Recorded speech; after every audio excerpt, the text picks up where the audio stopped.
you have faith in God, and you said that you've been growing up with that faith. But where did your faith come from? Well, one thing is, we grow up in the environment, Right. but at one point you have to take, your own decision. Yeah. What's your testimony? I think, as my dad was a preacher, and I grew up in the church, and as you said, I've had that faith since I was a child.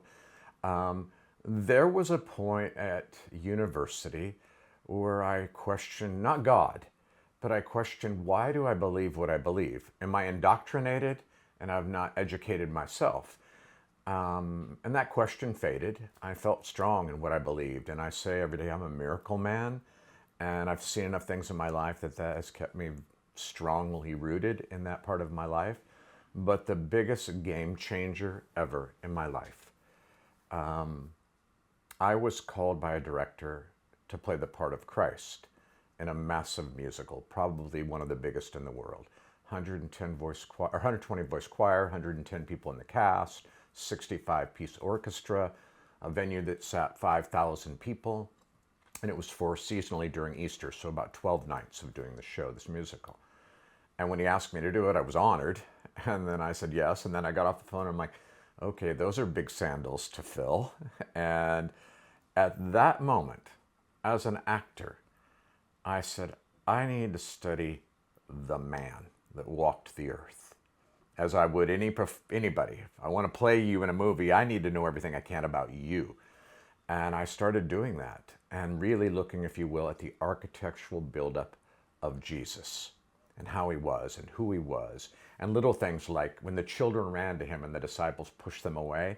My take from that is children run to charismatic, happy people. And they were drawn to him. He was a light. He was the light of the world. And so that was a little element of who he was. So when I did that scene, I'm playing with the kids like a little kid. And I know he had to have been that way. I never thought about that prior in my belief. And then the way he dealt with whoever, the prostitute, the tax collector, the doubting Thomases of the world, whoever he was with, how did he get through it? How did he live it? How did he face the inevitable? And the rock solid characteristics of who he is and was and what he was about. And when I was done, I had that in my brain then. And it was a whole different visual of my belief than I had before. And so I applied it every night we did the performances, and through the years, 12 years of doing that. And when I finished that project, I went on a film for Universal Studios to Romania for 3 months. And while in Romania, about a month into filming, one of the producers from LA called me off the set and he goes, hey, I want to talk to you. And I go, okay, what's up? And he said, I've been watching you. And I go, okay. He said, I used to work in psychology. And he said, I can't help but study people. And he said, I've never seen anybody like you. He said, the love you give people and respect you give everyone, and it's not different. It doesn't matter if it's the person who has 1 day of work on this film or the vice president of the studios. You give everybody this love. And he said, beyond that, I've never seen somebody get more hugs or hug more people. And he said, and they leave you happy and you leave happy. And I said, oh, wow, Ogden, thank you. I said, I'm just trying. Of course, I'm not perfect, but I'm trying every day. And then I said, well, I said, Ogden, I think the big game changer for me was I had a role in this massive, important project. And I said, I had a mentor who just gave me some great characteristics and ways to apply to my role and my person. So I start listing off characteristics. I don't say anything about any religion, any Jesus, anything in this moment. And I'm making the list. And one of the people from the film comes walking over and she said, Rodger, I couldn't help but overhear you talking to Ogden about your mentor. Introduce me to that guy. I want to marry him. And I paused and I said, well, that guy's Jesus. And they were like, and I said, and look, I'm not trying to convert you. I'm not trying to say anything to you other than it's about love. And I told them in depth at that point, look, I did it and it taught me a way of life.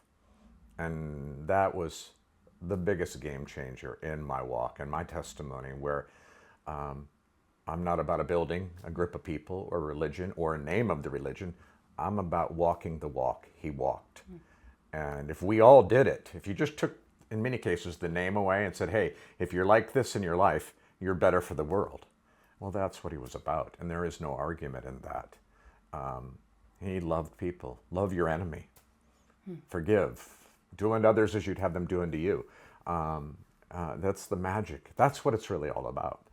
And you start putting dogma and religious theory and theologians in a room, and they'll debate all kinds of things. But there is no debate with that way of life. So, yeah. No, because that's about the heart. Yeah. Yeah. Yeah. One thing about the head knowledge. Yeah. And that's important too, but the heart. Yeah. Yeah. Yeah. And no, I've always loved people. I just genuinely, since I was a boy, loved people. I loved talking to people. Well, that only enhanced that further. And compassion, and taking the time to listen to that guardian angel, that intuition, that maybe that moment I need to go talk to that person. And I actually had one of those moments last Saturday.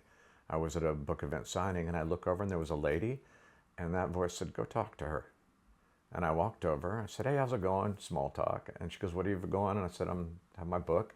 And she goes, I'll come over. So she comes over. As soon as we're talking, loudly I hear, speak your heart to her right now. She needs to hear this. And I said, I know you're going through some tough times right now, but it's going to be okay.